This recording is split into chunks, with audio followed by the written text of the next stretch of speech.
Live. Scary things. Shit's about to get real.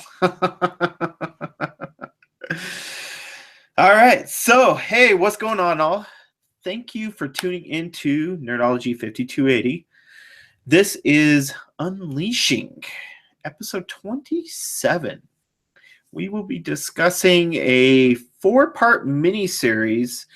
It's the way you can look at it. It's done by DC Comics. It's called Kingdom Come. Before we dive into it, as you all know, I'm Jamie, your host. And of course, since this is live, at least on the video portion, on the other end of the camera, as my camera's freaking out going back and forth and I'm going to get seizures from it, is, of course, my co-host, Ryan. What's up, everyone? Welcome. And this was one of those series he kind of brought up to me, like, you know, he loved, and you kind of really push it on, like, you need to read this. And I'm like, well, let's do a podcast on it. Let's talk about it. So this past week I read it, and wow.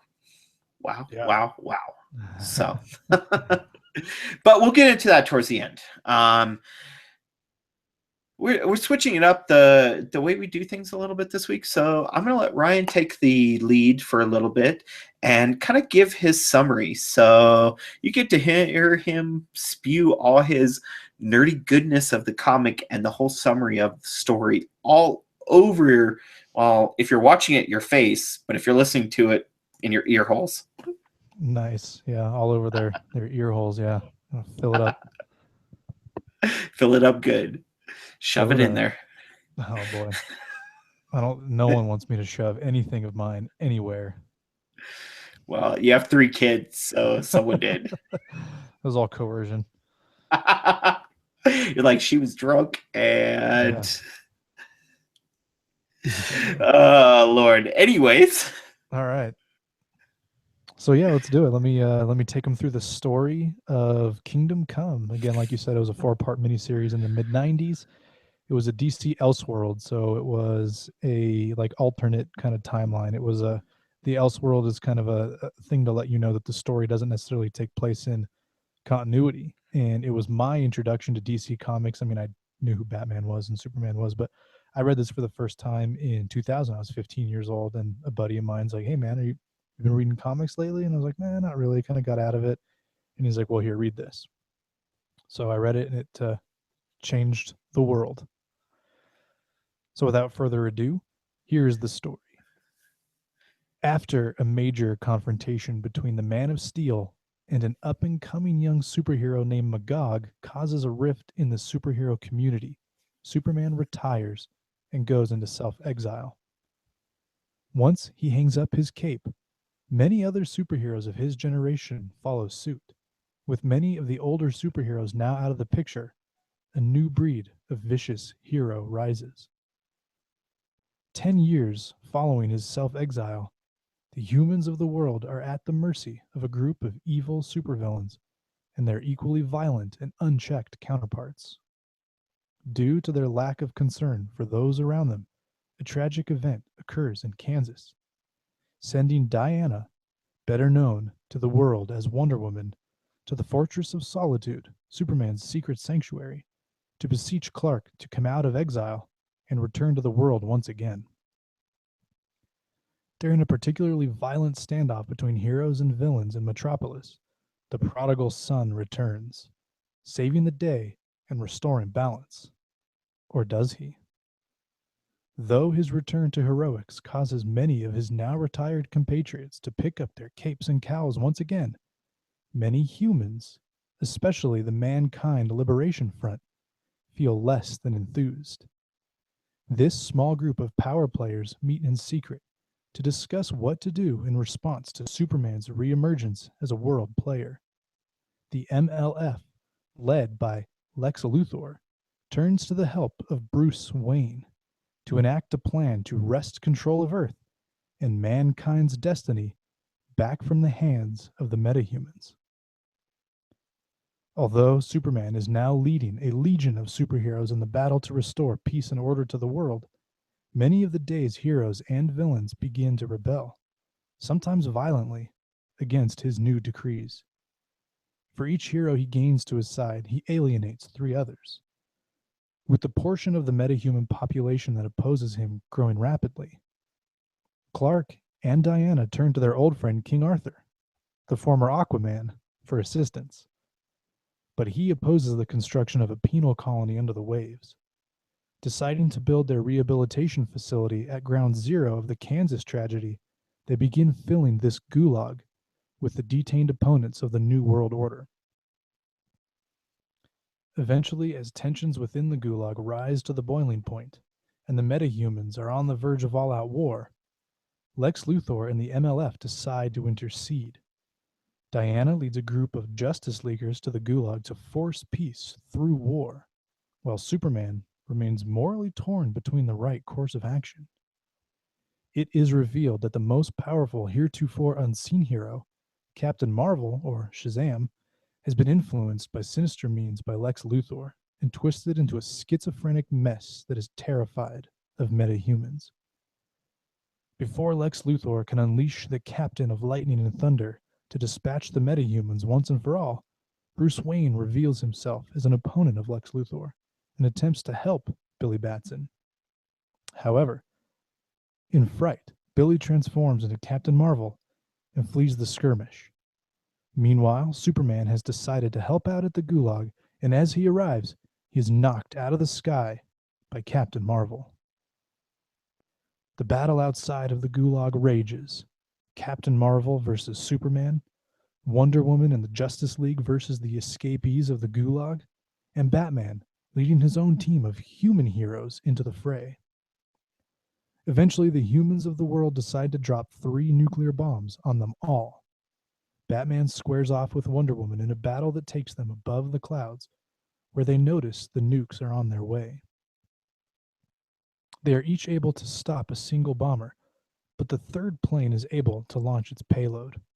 Superman, hearing the bomb drop, attempts to break off from his battle against Captain Marvel to stop the bomb. But Captain Marvel sacrifices himself to save all the metahumans and normal heroes that he can. Though the bomb detonates, killing many of them, many others do survive. Superman, in unknowing grief and despair, heads to the UN to attack the very humans that launched the bombs. But when Wonder Woman, Batman, and a host of other survivors arrive to intervene, Superman comes to his senses and decides that from that point on, metahuman and normal human alike will move forward together. In the epilogue that takes place 1 year later, Diana and Clark meet Bruce for lunch and discuss some news. They reveal they are pregnant and ask Bruce to be the godfather. Pretty good story. Dude, it was, like I said, I loved it. I really did. You know, and that did summarize it, I mean, up really well. I kind of wish I had a little music to play along with that in the background. That would have been pretty cool. Yeah. Some elevator music with a Batman theme. We should call Danny Elfman right now and be like, hey, man, we need some original music, bro. Exactly. Come on, hook us up. He'll be like, you got a couple million? Shit. Well, we're a early podcast, so we got about $5. How's that work? We got a couple cents for you. We got a couple dollars. Like, that's about it. Sorry. What can we do? You mean it's not in the what is it, the public realm or whatever the hell it's called? The free verse, kind of, in a sense, you know, it's not. Nope. Sorry, you're shit. Well, it looks like we're going to distort your music and make it sound like shit, but we'll still use it. Yeah, we'll just play it really slowly and say, no, that wasn't yours. What are you talking about?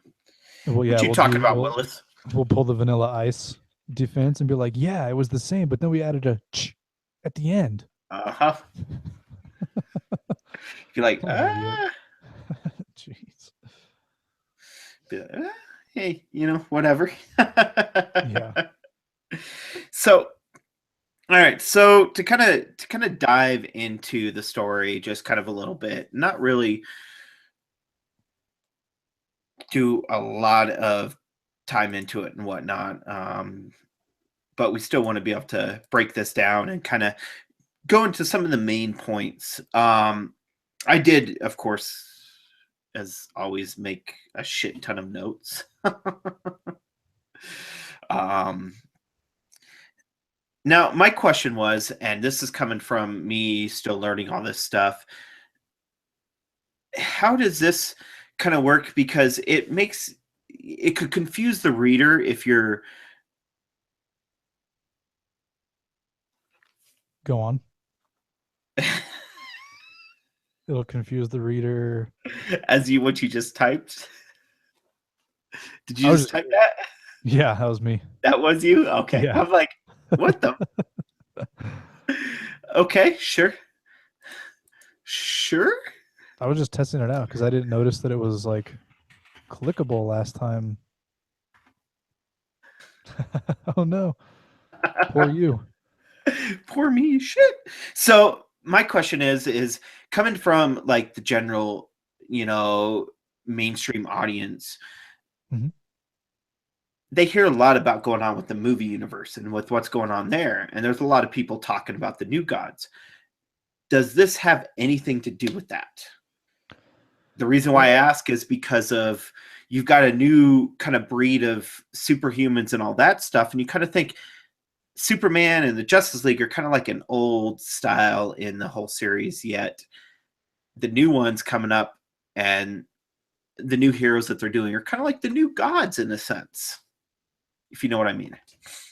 Yeah, I mean, to a degree, the new gods, though, I mean, that really applies to characters who like originate on Apocalypse, which is like the little planet thing, little planetoid Mhm. kingdom of Darkseid. So, like, members of the new gods, it's like Orion and those characters. So it's not necessarily them. I'm not really quite sure. I don't think Magog is a new god. I mean, he could be, but I don't really actually know very much about Magog in the normal DC Comics universe. I don't think he's really prevalent in the DC universe anymore. At least from what I've seen. I haven't seen anything with him since I started reading DC. I mean, like I said, this is the comic that got me into DC Comics, and when I started reading and collecting and all that, it was in 2000, in the early 2000s. And I went back and I read some old stuff, but I don't recall really ever seeing him in much. So I don't know if it was like a minor character that they just elevated for the story, or if he was a brand new character, or what. It looks like, yep, he was brand new to the series. Oh, That was okay. his Well, first appearance was in Kingdom Come.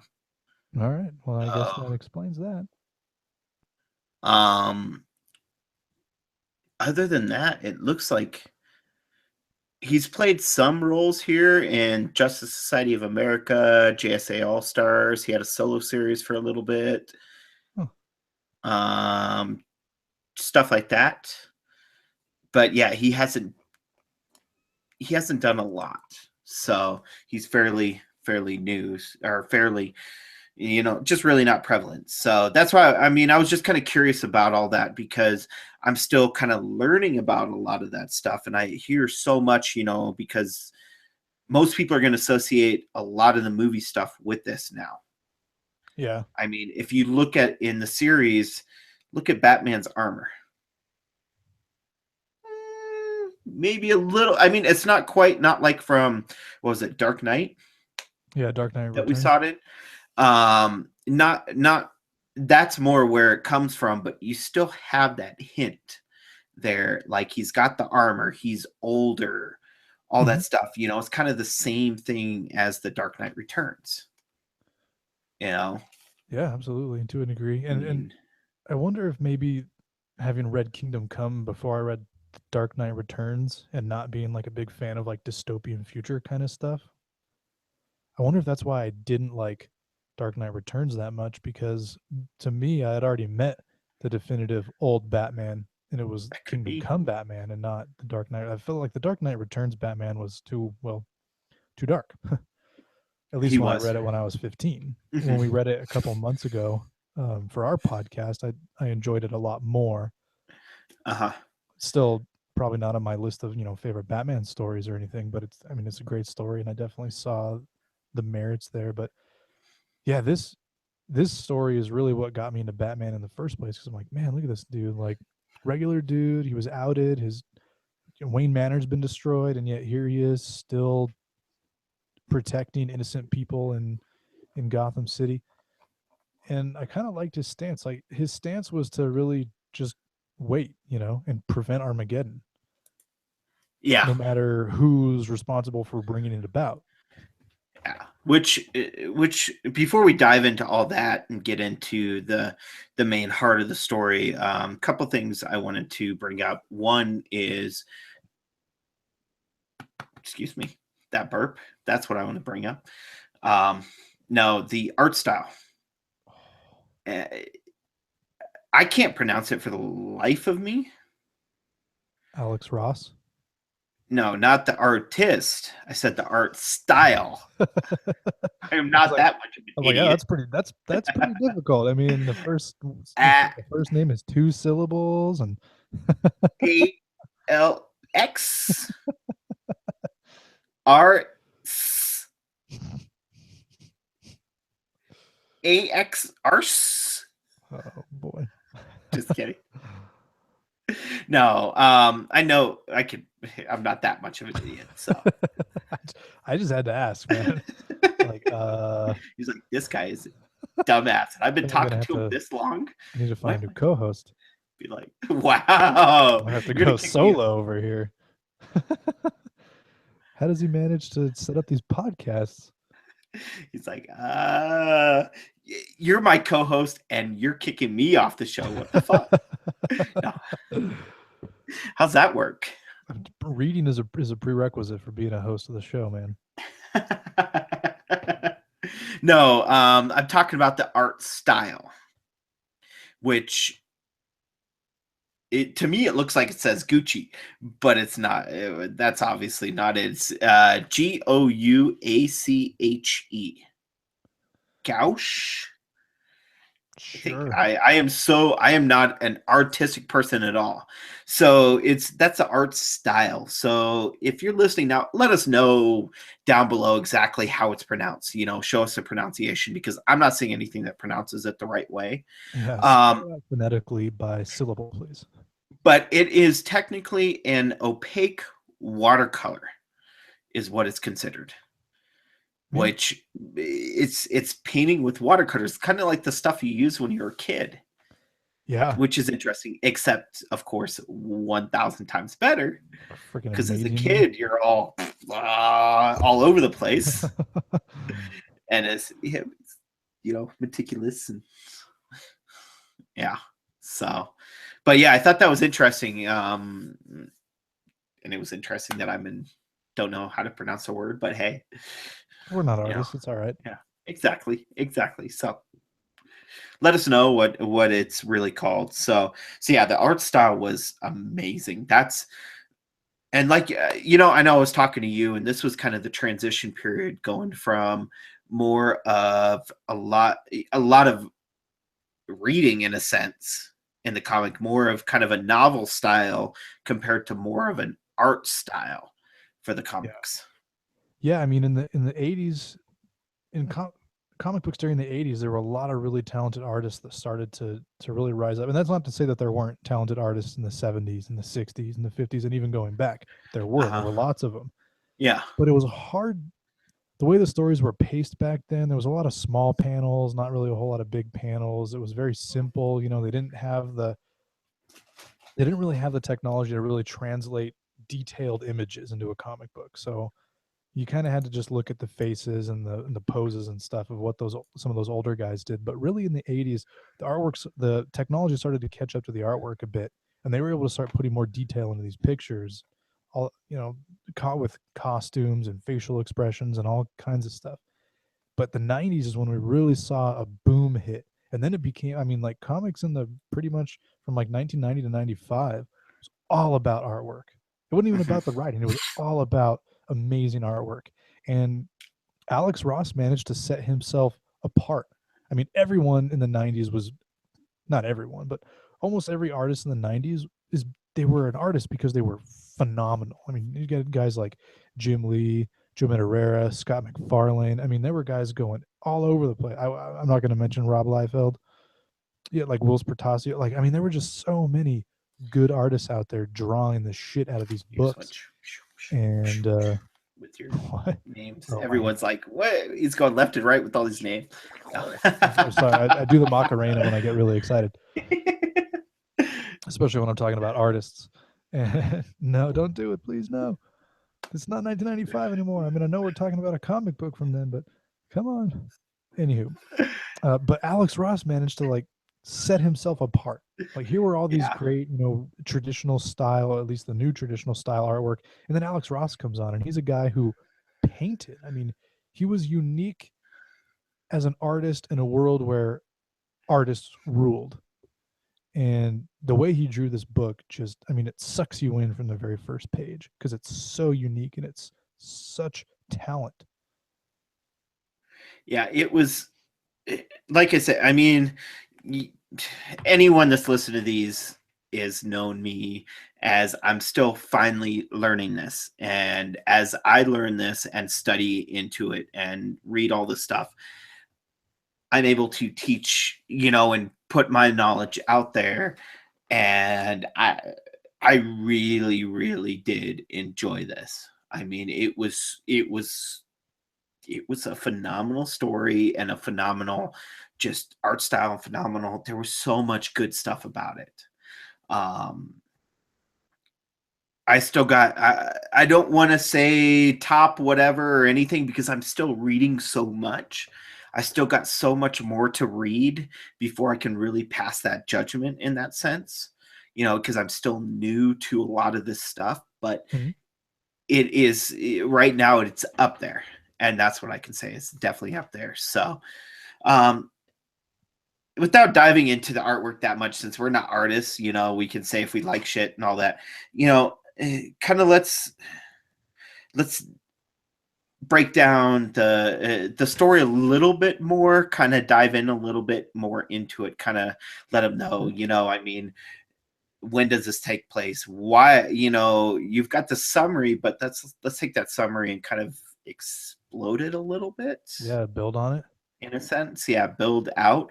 Um, if you can't tell, this is in the future. This is a future story. This isn't present. This isn't past.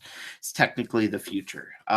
They don't really say a time. Do they say a time? They don't really give a year, Yeah. but so in one of the very first panels, very early on, there is like a souvenir baseball in the window, and it says, signed World Series baseball from the last World Series ever, and it was like the 2002 World Series, Hmm. which I'm glad that wasn't the last World Series ever because my favorite baseball team lost that World Series and they didn't get there again until 2010 when they finally won. So I'm glad that never happened. Yeah, it's a But good I mean, thing. even then, like they're considering 2002 like in the distant past, like So you're looking what 20 probably, I mean, it's got to be 2040, 2050, somewhere in there. oh yeah. You figure because Superman is older, but he takes a lot longer to age. Hmm. A lot of the characters that we have known from his stories, or even in all the other superhero stories, the only question is Batman. Yeah, Yeah. he's older, but he's still just human.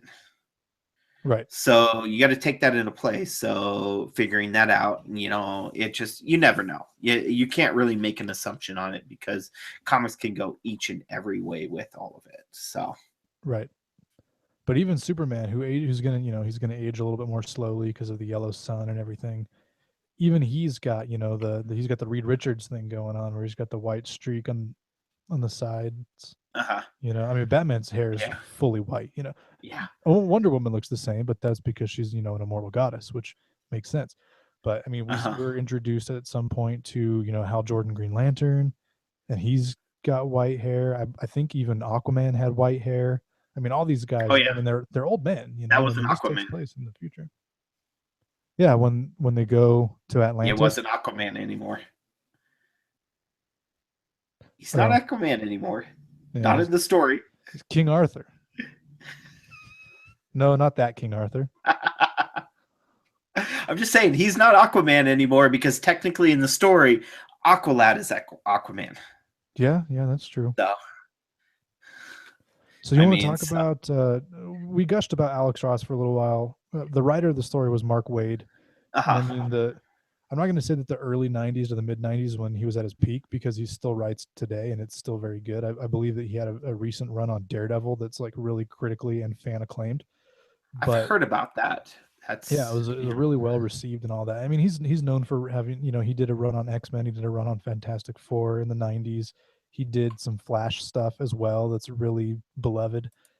But he was a really hot writer at the time, and so they put him on this story, and he crafted a really great story. I mean, it's dark without being dark, and it's dystopian without being defeatist. It's not like Mhm. Watchmen or Dark Knight Returns where you're just like, why are they even bothering? Like in this, there's he still shows the worth of the world, and I really like how he did that, and the way that he switched between dialogue and narration and all that was great, and I particularly like the choices he made to narrate this story. So why don't you tell us, because I didn't mention it in my description of the story because I was mostly going over just the events that occurred.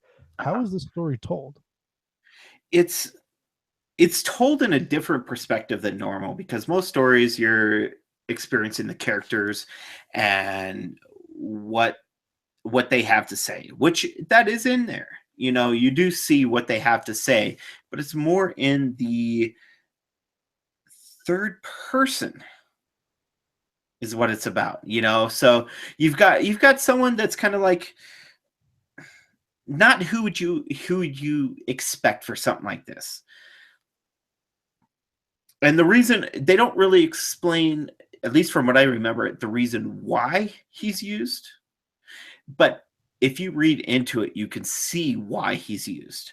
The guy's name is Norman McCoy. Okay, Okay, sorry. it's all good. My handwriting sucks. Uh, and you know me with names. So Yeah, no, that's all right, everyone man. on this Not a big podcast knows deal. me Not a with big names. deal. So Norman McKay. Um, the interesting thing, he's a minister. Priest. Or same thing, basically. No, a priest is Catholic. Says the Jewish guy. So Minister is, if he was a minister, he'd be like Baptist or something. I don't really think it makes that big of a deal what denomination. He's a man of God. yeah, I don't know why I wrote that down then. It's all right, Maybe what I dude. was reading was wrong. So then maybe the way I looked at it was wrong. But yeah, Well, so he has he's a he man has of, that quaint feel that yeah, you would expect, a Baptist, Southern Baptist or whatever. You'd kind of expect that small town quaint feel. So there you yeah, go. exactly. You just thought about it logically. That's all. Yeah, hey, it's the way I am. It's the Jamie verse is what it is. Welcome to the Jamie verse. This is how shit gets down. Um, yes, I've had a few beers tonight. We won't go into that story, but yes. So Lucky. I I don't I don't know if you really want to say lucky because of that. I'd Well, much rather be well, I'm sure I'm you're not feeling good. I'm feeling good. I'm not drunk, nothing like that, but yeah, it's not for good reason. So, anyways, um so yeah, it's told in a third person. The interesting thing is that no, he's taken around by the Spectre, which is kind of a, I guess, looking in a regular or just a way to look at it, just without diving deep into it, is he's kind of a disciple of God in a sense, is the way you He's can look at the it. he's the spirit of You know, vengeance. The DC yeah, Universe comic, DC Comics, Spectre yeah. is the spirit of vengeance. But he's from God, so coming from, if you're not really into all that, he's a disciple in a sense, is the way you can kind of look at it, is what I'm trying to say. Is Mhm. that's you've got your different people that from God that handle different things depending on your religion or whatever. So we won't get into that. So we'll just consider him more of a disciple in that sense, I guess, because it could go any and every way with whoever it is. So, Yeah. But yeah, third person, he's taking Norman into, he takes them all around where, wherever he goes, he ends up, they're like, Norm. Oh, wait, sorry, wrong thing. Yeah. And Coach is behind the bar. You got So there Frasier goes sitting on one Mickey. side. You got Lilith sitting on the other, even though they're married. There goes our age right there. Yes. Yeah. People are That like, was a Cheers reference. If you don't know Cheers, yeah, it it's was a when bar. Woody Harrelson was a young man. Yes. Very, very young. And it's a bar in Boston, which if you go to Boston, go check it out. It's pretty cool. I've been there. I like it. It's a real place. What? Yep. What? All these youngins. They're like, what? It's not this fake stuff. No, it's real. Based off a real place. Yeah. Yes, it is.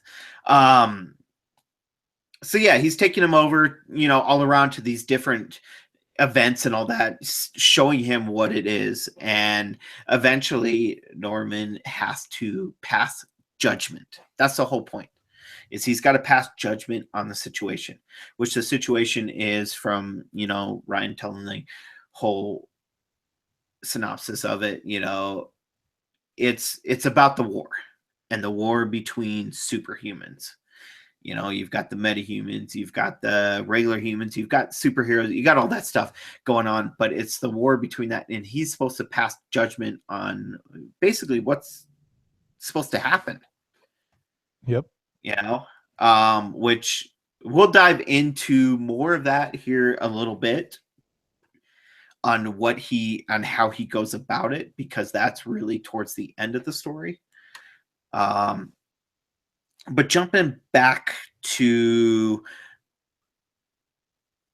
the beginning, explain a little bit about some of the bigger characters, and not really diving into a lot of the peons that are in there, because there's a lot of characters that we don't really care about. But some of these other characters that there's a lot of sons and daughters and brothers and sisters and aunts and uncles, and it sounds like a big incest fest to me. Yeah, well, in a sense, there's a small metahuman population. It's like the Greek gods, That's when They're I need banging each other. Go, wow. So explain some of the characters, some of the bigger characters that are involved with it, and with what groups they kind of belong to. Sure. So, as I mentioned in the synopsis, when Superman kind of goes into his little self-exile and kind of hangs up his cape, a lot of the other superheroes do the same. There are a few that remain as superheroes, but they've also kind of exiled themselves. So Hal Jordan, Green Lantern, has gone to space where he's erected himself a Emerald City among the clouds. We're talking comics right now. So, and he's out there protecting Earth. Yeah, and he's out there protecting Earth from alien threats, and of course none come, because there's this giant freaking Emerald City in the clouds, and that Green Lantern's there, so why would you? So he wastes away alone up in the clouds, or up in the space. Hawkman is still out there, but he's kind of become, I think they describe him in the book as, like, some people will call him an environmental terrorist, because he's moved to the Pacific Northwest and he's protecting the birds and the beasts that live in the forests in Oregon and all that, because Oregon is the largest logging economy in the United States, in the continental United States. So naturally he's going to go where all the trees are being chopped down so he can protect the birds. The Flash is still there, but he's in Keystone City, so I wasn't really sure if, like, that was supposed to be Jay Garrick or not, because he had the helmet like Jay Garrick, and Keystone is where Jay Garrick is from, but I wasn't quite sure if, like, that was supposed to be that, like, which Flash it was supposed to be. It was Wally. It was Wally. Okay. Yes, I did look into that. It was Wally wearing Jay Garrick's helmet. So that was it makes, for the time and everything going on, it makes sense, but it's also a little confusing. That does make Wally West is the Flash that Mark Waid wrote when he wrote his Flash run. It was a Wally West Flash. And it also makes sense because there's a scene later on where the people that are some of the people on Superman's side are the original Teen Titans. So like Dick Grayson, Donna Troy, uh, Aqualad, like Kid Flash, who was Wally West, and so he was there, and then Roy, Speedy. You said Dick Grayson. Who is he in the story? Dick Grayson in Kingdom Come, he's an old man now, so he is known as Red Robin. Which was it was interesting. I actually liked that. I really cool. Enjoyed the twist they did with him. Throwing him in there and like, okay, you're gonna be Red Robin. Instead of just Robin, who he used to be, or Nightwing, even. Yeah, Nightwing, yeah. Which I didn't even really see much mention of that. So, when did he turn Nightwing? Is the question. So yeah, I don't even know if he did in this one because there's at one point Bruce Wayne mentions the fact that Dick spent too much time with the League of Assassins. And that's what I'm saying is Nightwing, he didn't turn Nightwing in here. He was Red Robin. But when in the DC universe did he actually first truly become Nightwing? Oh, and like in regular continuity? Yeah. I'm not really sure. I want to say it was after, maybe it was before, but I'm pretty sure it was after Jason Todd became Robin. So Nightwing, so Dick became Nightwing. But I'm not sure when. I mean, I know that he was Nightwing like in the 70s at least, because I've seen there's some pretty terrible costumes when he's with the Titans. That's what I'm trying to look up right now. I wasn't sure when he's got a terrible costume from the 70s where he's Nightwing, and it's got like gold, like little wings, like that come from like. When did Kingdom Come out? 96, 95, maybe. So yeah, it was before that. It's about 10 years before that. It looks like I'm looking at 85, at least from what I'm seeing. Interesting. Yeah, maybe that terrible costume that I'm picturing is from the 80s, not the 70s, although it looks pretty fucking disco. No, wait, I could be wrong. 60, maybe 63. I don't know. So many things here and there. People have changed and whatnot. Yeah. So again, I mean, you were asking kind of who some of the characters were on Superman's side. So I mentioned Green Lantern, I mentioned the Flash, I mentioned Hawkman.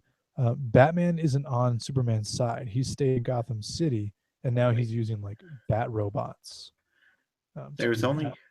Wasn't there another Green Lantern involved too? Was he on Superman? He or she on Superman's side? Yes, there was a character named Jade, who is no, it's all right. Who's Green Lantern's daughter? Is Hal Jordan's daughter in this story, and at first you think that she's going to join Superman's side because there's a scene where there's like a metahuman bar, and Superman shows up, and I think Jade was talking, or no, it might have been Big Barda's daughter. Yeah, I might have that backwards, but I thought that Jade was on Superman's side, but then at the end she actually appears at the battle at the Gulag and she's on Batman's side. So before we go into Batman's side completely, a couple of other ones that I wanted to mention. I don't know if did you say Red Arrow? Yeah, because I said all 5 of the original Teen Titans. So the original Teen Titans was Kid Flash, Robin, Aqualad, Speedy, and Wonder Girl. Which, of course, Speedy is also AKA Arsenal, AKA Red Arrow. Yeah. Kid Flash eventually becomes Flash. Yeah. This is Dick Grayson as Robin, and then Wonder Girl. Yeah. So other than that, a lot of the characters are more smaller. Now, for anyone listening, if you're kind of interested with what's going on and kind of how to tie a little bit this into some of the DC shows you watch now, there is some characters there that are involved with some of the DCCW that is part of this. And one of the big characters who you did see the end of last season, but not this season yet, which was interesting. I was amazed they didn't show him, but also the other show he's on is a huge show, at least for another network, so I can understand why, and that's Our Man. He is part of it. So to kind of tie into some of the characters you see between the two, Our Man is part of the Justice League, Superman's Justice League, which eventually they call it Wonder Woman's Justice League, but that's different. That's down the road. So, but yeah, he's in there. As for other Justice Society characters, I really don't see much, but he was one of the big ones that kind of jumped out. That I was like, he was there. Midnighter. that's true. Yeah. Midnighter was there. I saw him. Spectre, of course. I mean, he's not on Superman's side, but you had mentioned him earlier when you were talking about Norman McKay. The reason why Norman McKay started to get these visions is because he was administering the last rites to a man named Wesley Dodds. And Wesley Dodds was having these visions. And somehow when he passed away, the visions then passed on to Norman McKay. Wesley Dodds is Sandman in the Justice Society. Mm-hmm. So another JSAer. Mm-hmm. And which I noticed on Superman's side also Power Girl. Yeah, Power Girl's there. Which, but going back to Wesley, I believe from what I've seen is he's technically not on any side in this comic. Well, Spectre. He's kind of, yeah. Wesley Dodds is, just kind of, yeah, he was the Sandman, but he's still kind of, yeah, he's there, but he's really super old. He's like 80 years old now. Yeah. I mean, he was old. Yeah. But yeah, Superman side, that's basically all the main big characters. Now we're jumping into Batman. Yeah. And his outsiders. Team Bat. Which was interesting because he's kind of the mid person, kind of in the middle in a way, I guess you call it. He's kind of some of the things you're doing is good, some of it's bad, some of it, some of the stuff you're doing is good, some of the stuff you're doing is bad. Yeah. Kind of sits there, that type of person. So who are some of the big characters on that? Who's his lieutenants? Yeah, well, like the next three people, so there's Batman, and then like the next three people under his command are Green Arrow, Oliver Queen, which is awesome. I really like when they get those two together. They're awesome. Because it's like they're very similar in their superhero styles, but they always kind of bring politics into it when those two are involved because they're on diametrically opposite ends of the political spectrum more often than not in the comics. So it's kind of funny to see him team up, but I mean, whatever. So him, and then of course Dinah, who is the Black Canary, and then Ted Kord, the Blue Beetle. Nice. Yeah.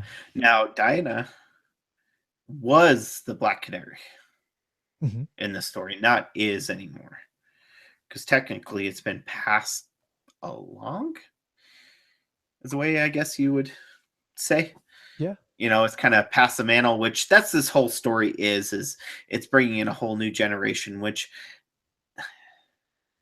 real quick side note, I don't think it's an amazing story and everything it's done is good, but I don't think it did what they kind of wanted to do.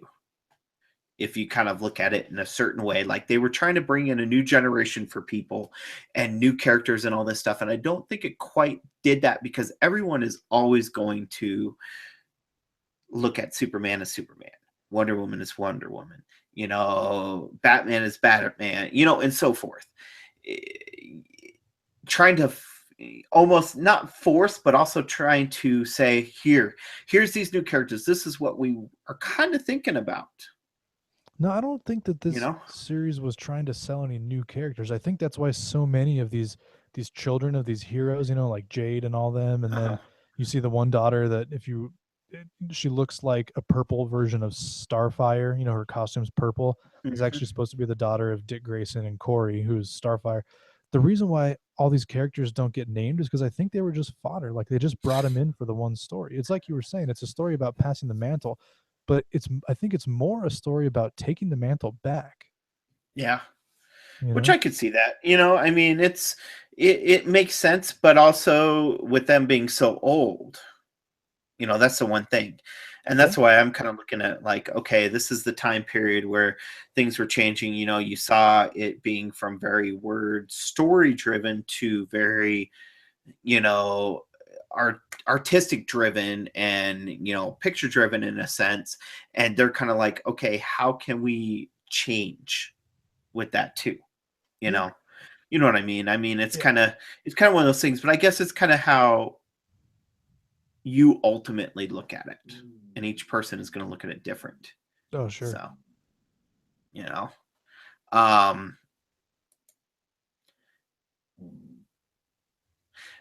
so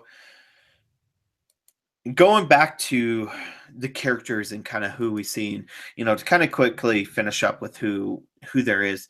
There's a couple other big ones still there that we haven't mentioned. Uh there's someone on a current show that shows up, but he's not that character anymore. And I don't know if you've seen Monday's episode, but holy shiznit, was it Of great. Supergirl? Yep, I saw it. you did. Uh-huh. That was an awesome episode. Yeah, yeah. The usually on Tuesdays the wife and I will watch Supergirl, and then Thursdays Okay, we'll watch Flash and Arrow, and nice. then some Friday or Saturday or Sunday we'll try to get to Legends. Well, Sunday you got to leave open for Walking Dead Yeah, here, I'll have to so leave it open for walk. Well, I usually watch that yeah, after she goes to bed anyway, yeah, because I stay up till nice. about midnight every Okay, night, and she stays up until like 10:30. So that's 2 hours this week, and then it's 70 some minutes the next week. damn, Yeah, good. they're stuffing it this year. So, but we've already talked Walking Yeah, Dead, I so was like, Kurt will be happy. um, He loves getting yeah, stuffed by yeah. JDM. So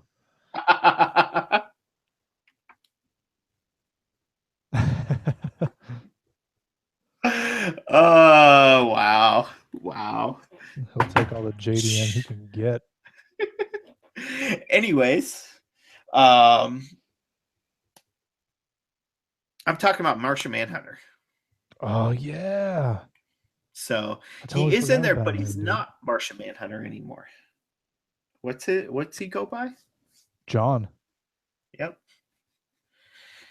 Yep. So he's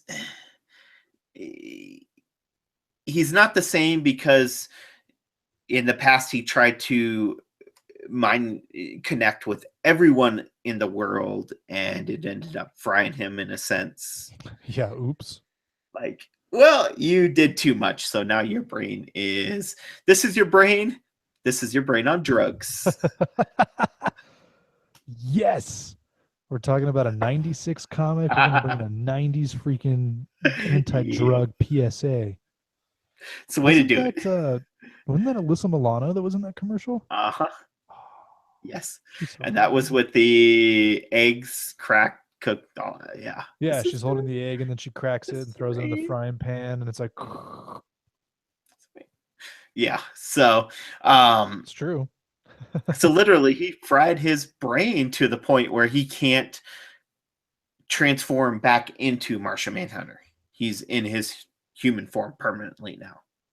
He's not able to do much really. He's kind of like that guy that's in the mental hospital, just sits in the corner and stares at the wall for 24 hours a day, 7 days a week, and Yeah. you have to literally feed him or stick a tube in him and feed him that way.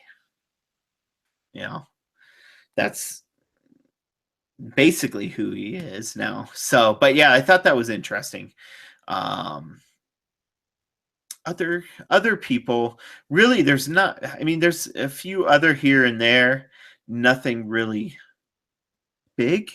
That kind There's a of lot of recognizable characters. Like if you have any kind of working knowledge of the history of DC characters, especially Silver Age characters, uh, you're gonna recognize a lot of people. I mean, like yeah. Captain Atom was in there, the Ray was in there, Parasite was in there. I mean, I can just go on and on.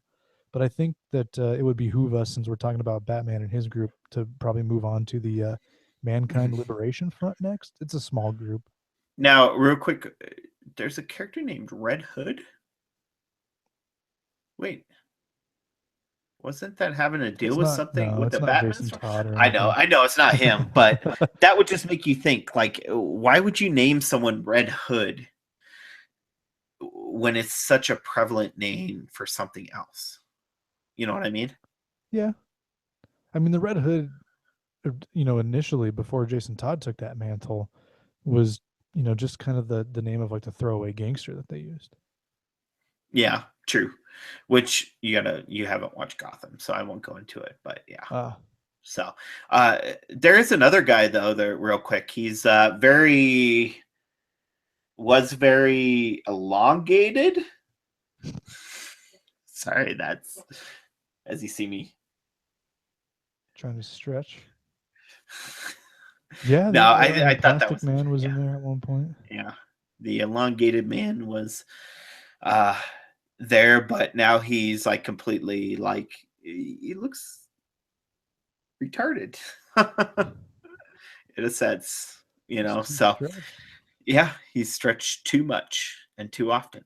So so yeah, so then we move on to we got Luther's group, Hmm. aka Mankind Liberation Front, aka MLF, aka MILF. I'm just kidding. That's what it made me think of first when I saw it. I'm like, MILF, MILF, MILF, MILF, MILF. Well, and I mean Catwoman's there. It's true. It's true. Things I would do with Catwoman. Well, if my girlfriend's watching, I'm sorry. Or listening. Yeah. She's gonna be like, "You do what? Can you dress up as Catwoman for Halloween? It is coming up." I was Batman one year for Halloween when I was 18. Nice. Nice. Nice. Um what's a big characters of Lex Luthor's team? Yeah, so Lex Luthor's group is a group of, normal humans, regular, not metahumans. And so Catwoman's there, Riddler is there, Vandal Savage is there, and a character who they mention, and I can't really pronounce his name, but it's like Ibn al-Jufash. And apparently that's supposed to be this. He's the successor of the League of Assassins. He's a leader of the League of Assassins. Apparently, according to the story in this timeline, he is the son of Bruce Wayne and Talia. So Isn't there apparently, another he's a grown-up Damian Wayne. isn't there another character in here that's the son of Bruce? I I don't thought know. I mean, I Bruce don't bangs remember. like There's so crazy. many. Yeah, Bruce doesn't. He'll stick his dick in wherever he wants. You know. He's like Daredevil, man. He just, oh, you have one of those. Okay, here, let me put this thing in there. Done. Done. Can you Done. can you blame the ladies though? I mean, it's Batman. Yeah. Well, they don't know he's Batman, at least, but in the story they do. Yeah, because he was Yeah. outed. Yeah, he was outed, and then he is still in the Batcave, Mm-hmm. but But his he's got house is Manson. gone, and it was destroyed by Bane and Two Face, Yeah, which was William interesting. Shatner and Tom Hardy themselves. Yeah. Two different movies, one animated, one real life. Yeah. So, Yeah. so we also had. Did you say? I mean, of course, we said Catwoman, which is Selena Kyle. Um, yeah, that's really. I mean, except for the one big character, which changes the whole story completely. Yep. That's Captain Marvel. Billy Batson. Yep. Which Billy Batson is old in this story compared to what he normally is. He's not an old, but he's a lot older than what he normally is in most stories. Yeah, he's grown up. I mean, time has passed. He's no longer that little boy who, whisper, his voice cracks Shazam, Yeah. and then he becomes Captain Marvel. No, I mean he's a grown man now. Uh-huh. Yeah. So he plays such a major role in the story, which is interesting because you see him play big roles in the comics and even the cartoon stuff like that, but he's always been shadowed by Superman. And in here, finally he gets to overshadow Superman in a sense. Mm-hmm. He's the one that takes the role and is like, okay, you can only save me because I'm the only one that can go between human and superhero. Superhuman in a sense, and you need me to stop what's coming. And of course, I got to sacrifice one or the other, but unfortunately, it sacrifices both in the end. With the nuclear blast, which ended up killing way, way, way more people than what they expected. But, hey, shit happens, I guess. But on to the final group, which there's really no big character names in it that most people would recognize, the average person. And it's a lot smaller than what I expected for being such a big conflict. And that's some evil guys, which he tries to be good, but really he's kind of evil. What's his name again? You talking about Magog? Yep. Yeah. So any normal person would look at as him evil, I guess. Yeah, I mean he's kind of like, it's like if the Punisher had the powers of Cable. I just say Cable because he looks like Cable because he's got like the wide eye and the scratches, and I'm like, oh, it's a Cable. Huh? So he's that type of guy that will think he's doing right by killing people, but it's not always right. Mm-hmm. Some people might deserve to die, but not everyone. So, and that's the way he kind of maintains stuff and looks at everything. So, and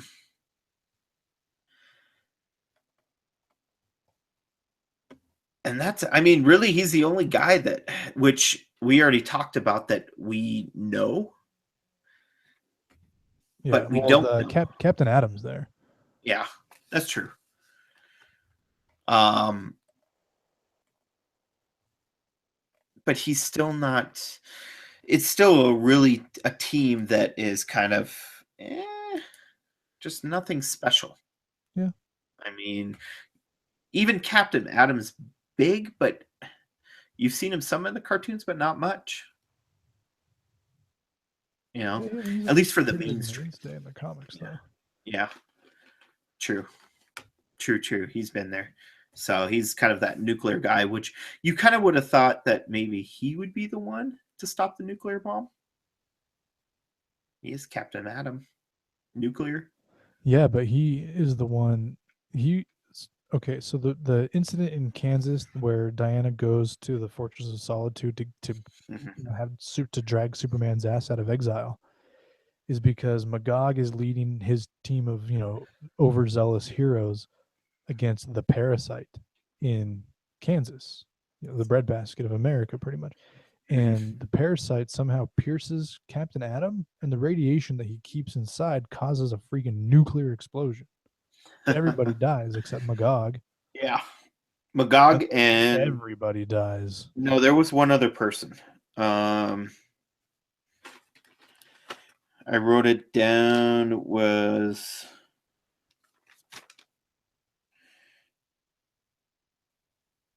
it did kill him over 1 million people. It was Magog and Alloy. Okay.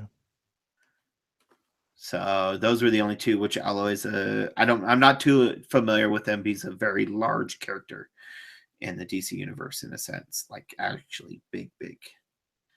But yeah, he survived too, but those are the only two survivors. So,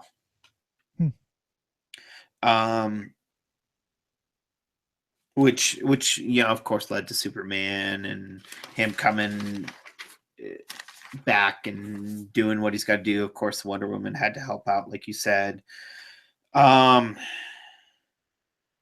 Really, that's I don't know how much more we can dive into. There was a lot of, I don't know if you mentioned about the amount of casualties when the third nuclear bomb went off. Yeah, they never really said it. I mean, there's a shit ton of skeletons and all that, and you don't see a whole lot of superheroes. but they don't really name specifically like who survives. You see a couple of them because Superman goes to the UN, and then like Wonder Woman and Batman and a handful of others arrive. And they said that it was pretty much the Green Lanterns that were to save him. So like Hal Jordan, Green Lantern, and then Jade. You know, I think when I said Jade earlier, I said that Jade was Hal Jordan's daughter. I might have said that. That's not right. Jade is Alan Scott's daughter. My bad. That's right. I don't know why I said Hal Jordan. Anyway, yeah. So she's a Green Lantern as well. So you got to assume that, you know, she saved some people. Hal Jordan saved some people. There were probably a couple other superheroes or humans that could fly that probably did fly away. But Now, my question is, does it actually say in the comic that's Hal Jordan? oh, the Green Lantern that's in space. I don't know if they ever do specifically mention that it's Because Hal. the stuff I've been reading is about Alan Scott. Really? Yeah. Which makes sense because it's Alan Scott's daughter in there too. And this whole thing is about kids and their parents, you know, and if you look like it overall, it's the conflict, it's like a normal everyday conflict in a sense between kids and parents, you know, and siblings and family members and all that stuff. So it kind of makes sense that it would be Alan Scott. Yeah, I suppose so. I mean, there is like at the end you kind of see like a makeshift. They rebuild Wayne Manor and they turn it into like a hospital, you know, and she's there like with him. So yeah, if she's there and she's with him as his daughter, then yeah, I guess it was Alan Scott. Huh? I never really thought of that. So it just kind of fits into the whole theme of it. The overall theme is, you know, families and sons and daughters versus their parents, and, you know, kind of the rift between and what can happen. But this is taken to the other level of being superheroes and nuclear and blowing people up and people dying. You know, I mean, we see some crazy shit on this earth, but that would be just what the fuck type moment, you know.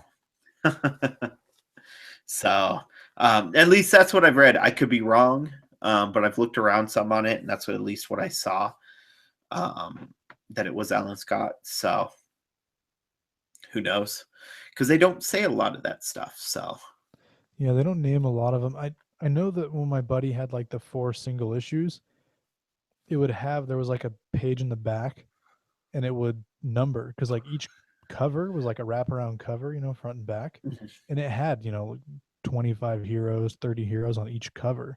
And so on the like the very last page of the comic, it would have like a number next to all of their pictures on like a smaller picture, and then it would caption it, so it would tell you, and it would give you the little rundown, you know, Batman, old Bruce Wayne, he's retired, and it would like give you like their status. So when I reread them in the trade, and I didn't look at those pages, but it did get, so that like it might not have named them specifically in the story, but there was at least, you know, companion material. And I think there was like a novel. They actually wrote like a book, like a novel based on this story as well. And I think they went into a lot more detail on some of those minor characters or characters that remained unnamed. Yeah, definitely. So so I guess, I mean, there's really not much. I mean, we've discussed kind of everything. Okay, I mean, can you think anything else that we really didn't dive into? There's actually one thing I wanted to point out, a little Easter egg that I thought was really cool. I mentioned the little like flea market kind of shop thing at the beginning of the story where it has like the World Series baseball from 2002. One of the books that's in the shelf in this little like antique store thing is a book called Under the Hood, and it's written by Hollis Mason. And Hollis Mason in Watchmen was the original Night Owl who was part of the Minutemen. So like the World War II era Watchmen, they were called the Minutemen, you know, and Night Owl is like the Batman type character, you know, the Owlman type character. Well, yeah, I was gonna say most people would kind of, at least the average person, would be like, "Oh, that's a Batman ripoff." Yeah, well, it is sort of. I mean, it was DC, so it was more like an homage, but you know, whatever. But they didn't. They created that character before it went to DC, though. No, Watchmen was published by DC. I thought originally it was public. It was done by someone else, and DC bought it. I thought, huh?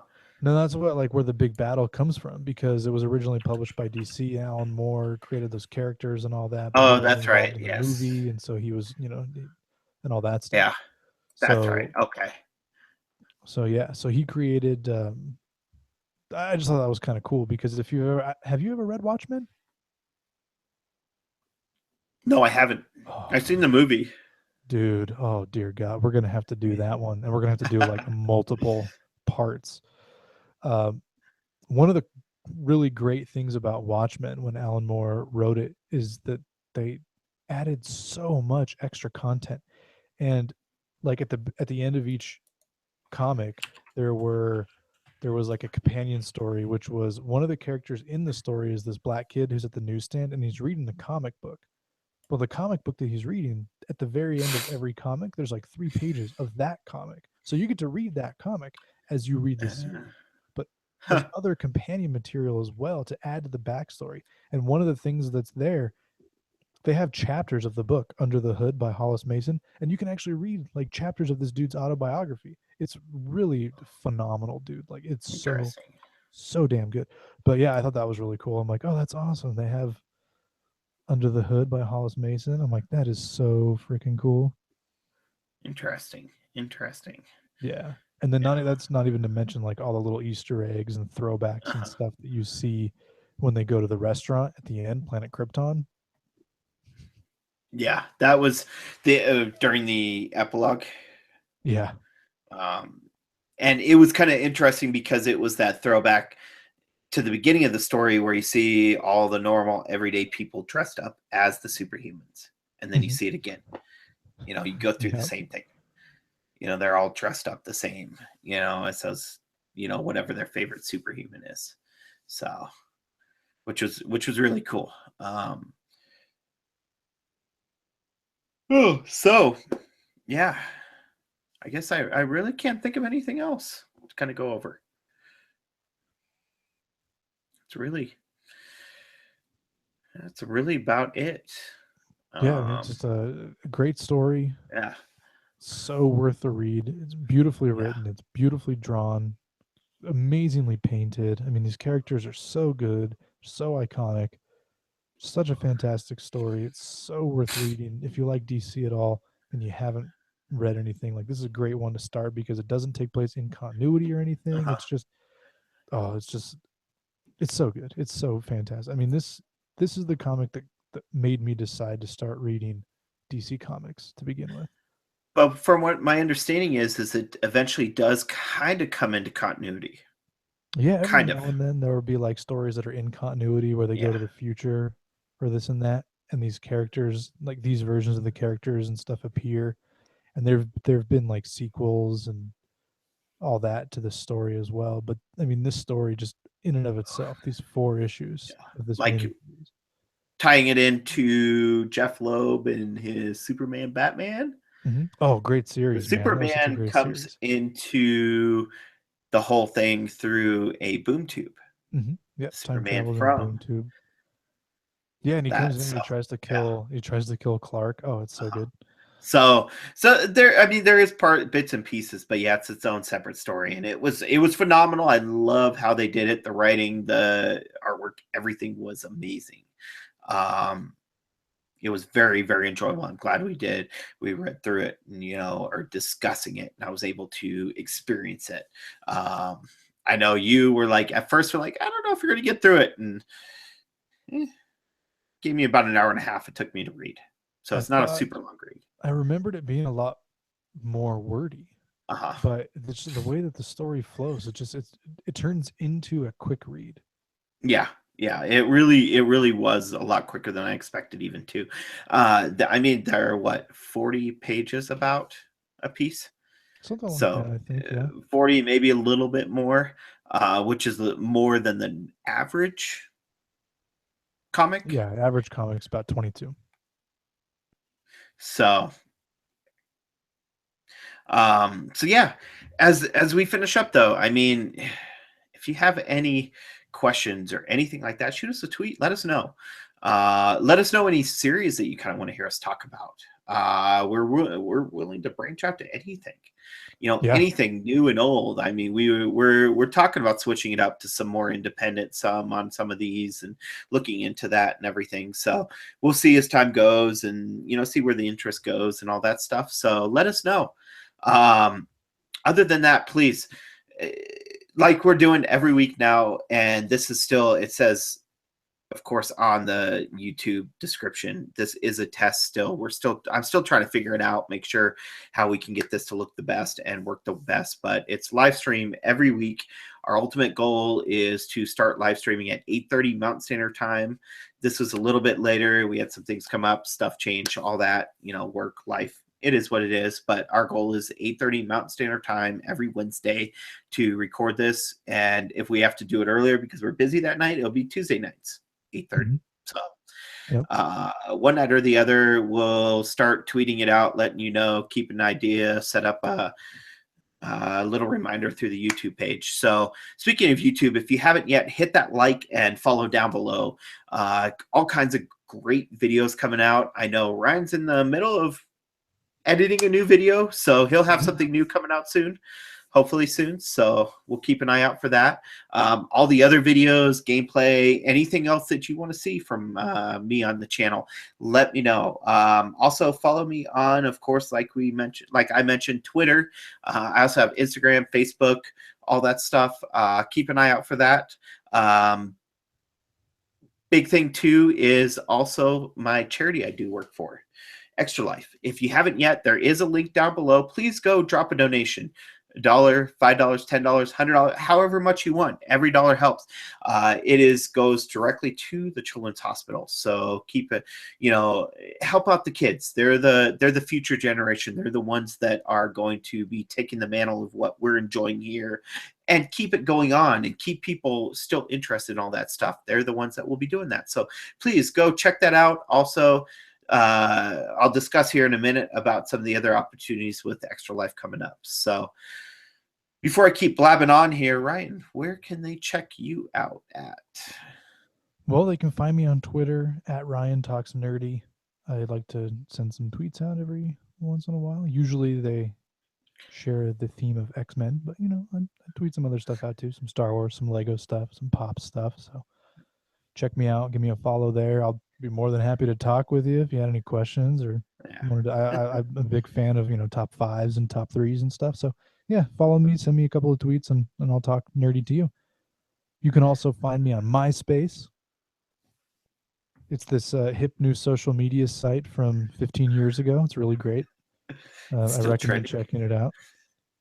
I also have a Tumblr under the name Ryan Talks Nerdy. So I actually have, I guess, not necessarily an article because no one paid me to write it. So I guess it's more of an essay, but I have a pretty windy dissection of why I felt the X-Men Apocalypse did a good job with Scott Summers.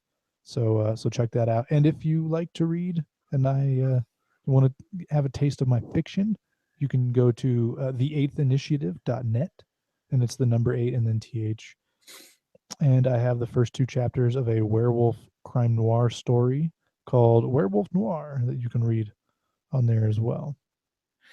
Get on there. Go tell him to start writing more. It's been a while since he's written it. Tell him to get his ass in gear, get some more shit out. We need to see the next chapter, next couple chapters. So jump on it. As for podcasts coming out, we got a couple in the works. I know we have some Doctor Strange stuff next week, especially because we're going to prepare for Doctor Strange. Mm-hmm. And kind of get ready for it. So we'll just discuss some of the basics of Doctor Strange. I don't know how familiar Ryan is with it, but I'm very, I know some, but I'm going to read some of the basic comics, jump into some of it. So we'll see. I'm a big noob when it comes to Doctor Strange. So little Marvel Unlimited going to come in handy. Oh yeah, thank you, Marvel Unlimited. So yeah, check that out. The following week, I believe we're tentatively scheduled to read Son of Batman, I believe. So I think that's what's on the schedule. With the week after, we will be discussing more Doctor Strange, our review, and also dive into some of the Marvel MCU, kind of what to expect and what we think with what's going to go on after Doctor Strange. But things could change. So each and every week. Also, as for Nerds of the Roundtable, as I discussed a little bit ago, Extra Life, we have 2 Nerds of the Roundtable podcasts coming up in the same day. You're welcome. I know you were asking for it, so yep, we're about ready to blow your mind in one day. America said, "Hey, podcasters who we don't listen to, give us more." Let's see more about it. So in 3 weeks, about a little under 2.5 weeks, I guess you would consider it, is the 24-hour marathon for Extra Life, where I and gamers across the country and whatnot will be playing games for 25 hours this year because of fucking daylight savings time. So give us an extra hour. Yay. It's already hard enough to stay up 24 hours. But we'll be playing 24 hours to raise money for the Children's Hospital. I will be starting off in the morning playing some games, live streaming it, then jump off and go over to a different venue with the Denver Extra Life Guild, where we'll be playing other games, live streaming, and also doing a podcast there. So the first Nerds of the Round Table. And then later that night, finishing up with some more Nerds of the Round Table, where I don't know yet when Ryan's going to be joining me. I'm pretty sure later that night for sure. And hopefully Kurt, a.k.a. Meat Nerd, I think the Jarhead might stop by. Yeah, too, that would be awesome. And talks with him. He's trying to work on clearing out his schedule, so we'll see. Nice. So we might have all kinds of guests coming through that night. We'll have a lot of fun. Hopefully raise a lot of money, keep things going, get things popping off and all that. Got a lot of things happening with that. So, and then also one last thing for the YouTube channel. We're getting up there on subscribers. Tell your friends, tell your friends' friends, tell your parents, tell your aunts, tell your uncles, whoever you want to tell, subscribe. 100 subscribers, first giveaway coming out. I won't spoil what it is yet. Nothing huge, but it's something fun. It's enjoyable. So something anyone can, do. And no, it's not me wearing my new Walking Dead boxers. So got a picture of that. We all know that it's your virginity. Yeah. You get to take my virginity. I'm sure the girlfriend would love that one. All applicants welcomed. Yeah. No, wait. We're not going there. So tell everyone, subscribe. We're at 81, actually 82 as of tonight. So 18 more. Simple, easy. Hey. So yeah, other than that, as always, thank you for tuning in and checking us out. If you came in live, if you've seen the recording, if you're listening to the audio, thank you. Can't express my appreciation enough. You're the ones that make us want to do more and produce more content. So yeah, as always, though, don't forget to unleash your inner nerd, and we will see you, or you'll hear from us next podcast. Peace. Like you did last episode. Shocker!